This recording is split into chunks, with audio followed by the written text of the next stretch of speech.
So today I'm joined by Vijay Balasubramaniyan, who is the CEO and CTO of Pindrop. Welcome, Vijay. Hey, very nice to be here. Excellent. Now, you have some incredibly big VC backers such as Anderson Horowitz, City Ventures, Institutional Venture Partners, Google Capital and Google Ventures, where they rarely invest together. And you have raised a total funding of some $122 million. So what do you believe is so interesting and unique about Pindrop that it's getting so many attention, especially in the early rounds? Yeah, so we've actually raised a little over 200 million. But, the reason we're getting so much traction is, when I started and we were saying, hey, we're going to do security, identity, and trust on voice. At that point in time, I remember a lot of the initial VCs were like, are you going to do that on phone calls? Oh, I read this TechCrunch article that said the phone call is dead, right? And I kept telling them, it doesn't matter that the phone or the way you communicate voice right now is dead. Voice, which is one of the senses that I have a 14-month-old son. I'm getting him to talk words, and it's one of the last senses that you lose, right? That's why you have so many famous last words. But ultimately, that notion of communicating with each other, now you have the opportunity to communicate with devices. And so the world is actually moving to voice, and you see this with the Amazon Alexas, the Google Homes. You now have Xfinity remote in your TVs where you can speak to the remote. So a lot of these devices are moving to voice because it captures the speed of thought, right? You can communicate things at your speed at which you think, but at the same time, to capture all of that, it requires as little as a 0.5 millimeter microphone, which can sit on any kind of hardware device and therefore make that hardware device smart or intelligent. And so ultimately, now that the world is moving to voice, the fact that the first thing that you want to know, especially if it's an important transaction, is, who's there on the other end of that voice, right? Is it Scott trying to do a wire transfer with his bank? Or is it Scott trying to tell his Amazon Alexa, hey, shut off the burglar alarm? Or is it actually the burglar trying to do that? So ultimately, knowing who's on the other end of that voice is really, really important. And because we do that in grand scale, it's one of the reasons a lot of VCs have decided to back Pindrop. Okay, great. Now, in your own right, you are literally a hero to millions. And let me just kind of explain. In 2015, FTC singled out that robocalling was like the #1 consumer complaint in the US. Yep. It had some 170,000 complaints in a month. Yep. So Pindrop helps, exactly to your point, identifies those potential robocalls and fraudulent calls and helps those businesses to maintain a fraudulent call database. Tell us a little bit about how the technology works, some of the risk scoring for the phone calls to detect those frauds and authenticate those callers. So, we don't do much on the consumer side. We do more things on the enterprise side. So, you have the robocall, which ultimately, some fraudster is calling you and trying to glean your identity information so that they can pretend to be you in front of a bank, in front of a retailer, in front of an insurance company. And so what ends up happening is we protect you on that side of the equation. So when a call comes into a bank or an insurance or a healthcare provider, we're able to tell them, hey, this call is risky. And the way we actually do that is really, really interesting. We fundamentally have, the core technology behind Pindrop is something that I did as part of my PhD thesis. It's called phone printing, which what it means is we're able to identify any phone device anywhere in the world by its sound signature. What I mean by that is when someone makes a phone call, your voice is captured by that device that they're making the call on. Then it gets transported through a series of networks and then finally arrives at the bank or the insurance company. We can forensically look at the call and say, based on all of the input that I'm getting, this is this particular device making the call. It's a Skype phone calling from Nigeria, but Scott never calls from a Skype phone from Nigeria. Something is very, very wrong with that call. Or I'm seeing the same 1,380 characteristics. And when I talk about a phone print, It's about 1,380 different features that we glean from the audio that tell us, hey, the same 1,380 features I'm seeing on 400 different calls, accessing 400 different accounts. That's again bizarre. So we use a lot of these capabilities to determine, hey, what's the risk on this call? And we've become really, really good at taking those 1,380 features and categorizing them into risky behavior or good behavior. And ultimately what that allows us to do is to give that risk score to an agent, to the bank, to the insurance, such that they know the call that's coming in right now is actually trying to defraud the account that they're calling on. So I want to talk about two things. One is this kind of the genesis of Pindrop starts from your PhD program at Georgia Institute of Technology. And then the other thing that I want to kind of explore is maybe you could give me an example of maybe a fraudulent entity or a group of people that try to defraud an organization. So let's go back to first and foremost your research. Tell us about how did this research come about and how did it actually go from academic work to commercialization? Yeah, so, the interesting thing is I worked for many years before coming to do my PhD, right? So, because I worked at Siemens, at Intel, and a lot of these places, I always wanted my PhD to be, less academic and more real world, right? But, in terms of finding the right problem, that actually happened very much by chance. I was in India buying a suit. And so I bought the suit, was really excited about it, gave it for alteration. And then about 2 days later, and I was flying out the next day to the US, I get a call at 3 o'clock in the morning from my bank saying, hey, you know what? There's this transaction you've performed and we want to verify that transaction. It was 3 o'clock in the morning because they didn't know I was in India, right? And I picked up the phone. I said, okay, tell me what the transaction is. And they said, oh, we need to get your social security number first to verify you. And I'm like, I don't even know if you're my bank, so I'm not going to give you my social security number. And so for 30 minutes, we played this stupid cat and mouse game where I was trying to find out who they were. They were trying to find out who I was. And then I finally, said, this is not worth my sleep. I'm going to hang up. And I hung up. And then the next day when I went to collect my suit because I was flying out, they said they'd stopped working on it because I'd canceled my own suit. And so it was a very, very frustrating experience. So when I flew back, to Atlanta, the first thing I came and told my advisor is, man, phone calls have existed for so long, but we have no idea who's on the other end. We, when your parents or your brother or your wife or your significant other is calling you, you're able to figure that out based on, their voice. And, the phone number says something, so you have it stored in your address record, but that phone number can be spoofed. And if you couldn't recognize their voice, what are you left with? And this is something, right? Like when you get a random call from someone and you don't recognize the phone number, you have no idea. And they're telling you who they are and you have to believe them, but there's nothing more for you to go by.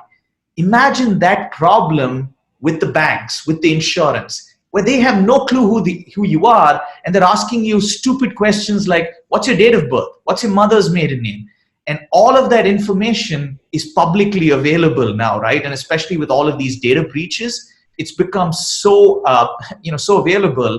And, it's really, really funny, right? One of my favorite calls is this fraudster calls in, and the call center agent says, what's your mother's maiden name? And he says, my dad married thrice, so can I take 3 guesses? Right? That doesn't even make sense, right? So what if your dad married thrice? You have one mother, but the call center agent allows him to take 3 guesses. He takes the top 3 mothers' maiden names in the US, his last name is Smith, which is very popular, and he wires $97,000 to a bank in England. So the line of defense is asking questions that everyone else knows the answer to. And that's the only way they figure it out. And so that became, the fact is that became my PhD thesis. I started figuring out, okay, when a call comes from some random place, how do you know which place it came from? How do you assign attribution to that call? And that became my PhD thesis. Terrific, terrific. That's a fabulous story and a very personal story as well. Give us maybe a kind of a fun example of maybe a fraud that was detected as a result of your technology. Yeah, so there's one that hits home, right? So we have these customer days that where our top customers come to Pindrop and talk about what it is to use Pindrop, and the story that this particular person told me hit home the most, right? Like he was saying, it was a Saturday afternoon. They get a call, from somebody purporting to be from this account, and that person is trying to wire about over $100,000 from this account, right? The call center agent, and this person has all the answers, right? He knows every single thing, what car they used, what was the last transaction they performed. He knows all the answers. And so they were going to do it, but then a Pindrop alert came in to them and told the agent, hey, don't do this call. This is a bad call. It's risky. It's a call coming out of Nigeria, so don't do that call. And so, they continued to have a conversation with the fraudster and said, okay, we're going to do this transaction, but they never did the wire. Then they went back and contacted the person. And when they did the investigation, they found out that the person was born in the 1930s. It was one of their oldest customers. So they actually called her on a Saturday and said, hey, did you just try emptying your entire account? And she was like, no, that's totally not me. And so they said, okay, we have you protected. You don't have to worry. Even if it went out, the insurance would take care of it. But she was like, that's fine if you would have taken care of it. But I'm pretty sure if I woke up and saw $0 in my account, I would have had a heart attack. So, the story, he went on to tell us that story because he was saying, you call it a Pindrop alert and you call it technology. But for us, it's saving someone's retirement savings. It was her entire retirement savings. She was retired. It was her savings. She didn't have a husband. So, her husband had died recently. So it was her retirement savings that we had just protected. And we have so many stories of someone's, student tuition that parents have been saving and we've protected. Someone's life insurance.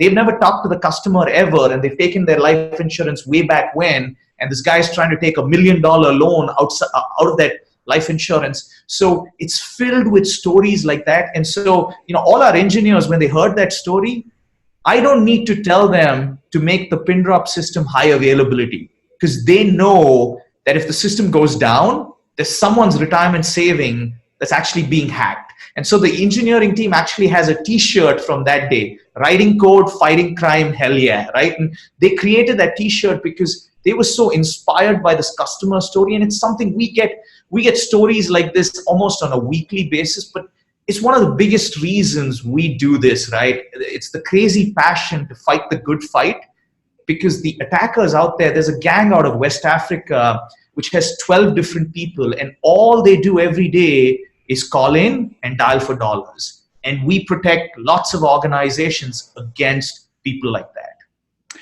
So this is actually one of the most fascinating conversations in terms of interviews because, fundamentally, you guys are a core technology company, but from a narrative, from a storytelling, it's something that really resonates both at the enterprise level, but also the individuals that are the end users or the customers of these institutions as well.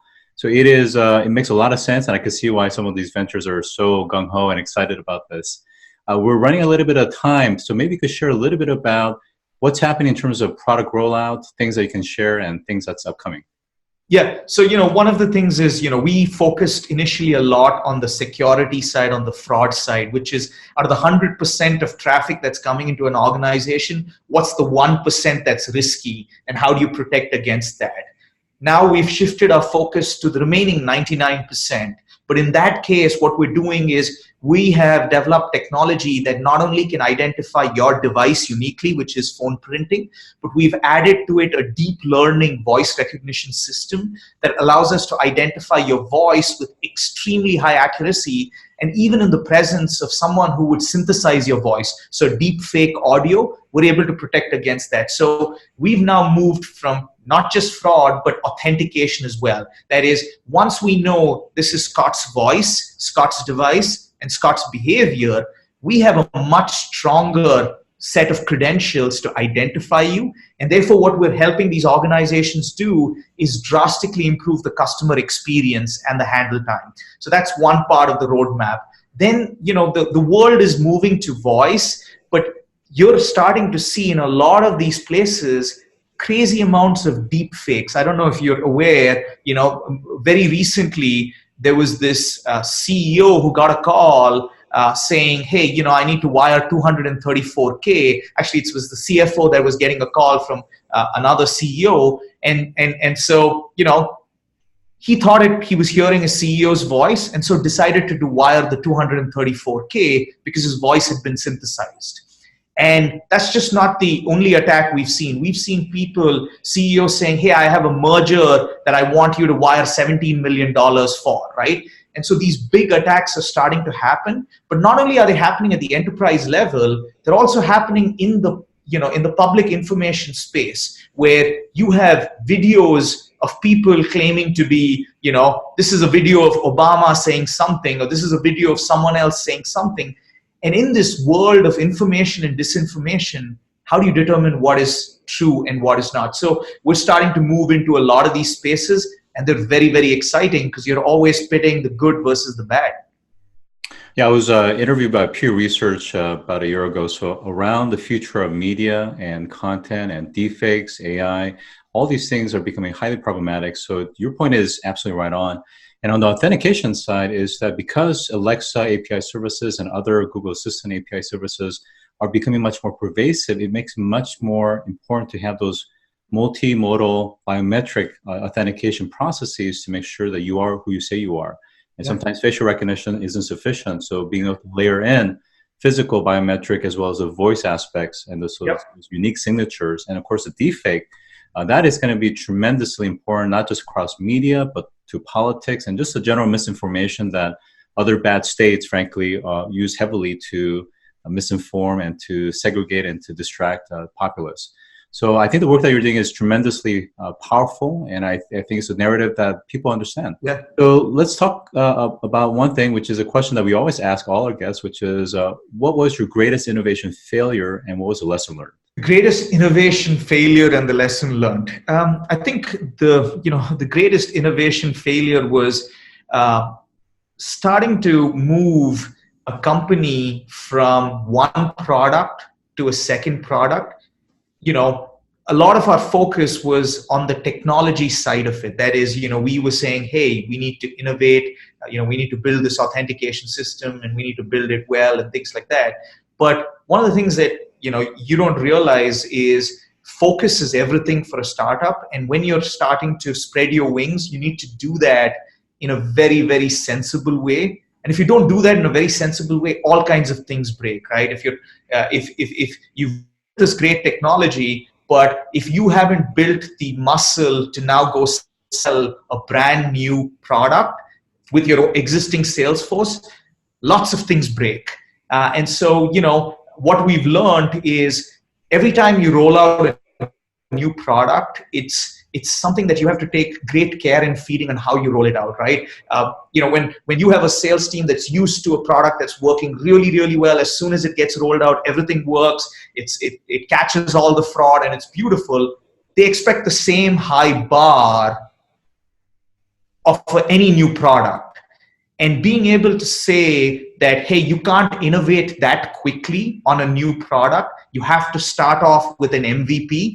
And I think a lot of people call it a most lovable product as opposed to a most viable product. But that's exactly right? You do few things, but you do those few things well. Realizing to do that every single time you roll out a product was the biggest learning, right? We kind of tried to do too many things, and we struggled through that transition. We're now coming out of that transition, so I'm happy to note that we now have two products that are doing really, really well. But initially, it was a lot of heartache. That's a terrific, realistic, and a very practical advice, and that's something that affects almost every potential founders and entrepreneurs. So thank you for sharing. So today I've been joined by Vijay Balasubramaniyan, CEO and CTO of Pindrop. Vijay, it's been a real pleasure. Thanks so much. It was great talking to you, Scott.